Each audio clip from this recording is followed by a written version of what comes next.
So, ayan mga next, nagpalit pala ako ng clutch cable ng ating Dominar 400.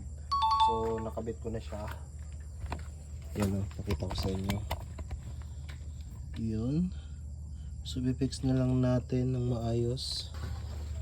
So, yan. Luma na rin kasi yung kanyang cable clutch. Puputok na yung kanyang taba. Ano yan, Ming? Hindi yan laruan, Ming.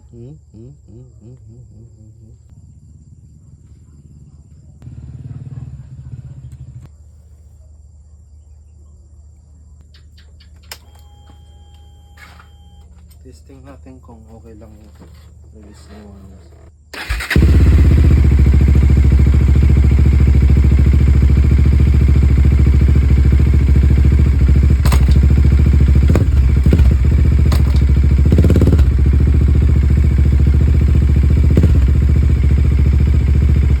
So ayun lang mga negs.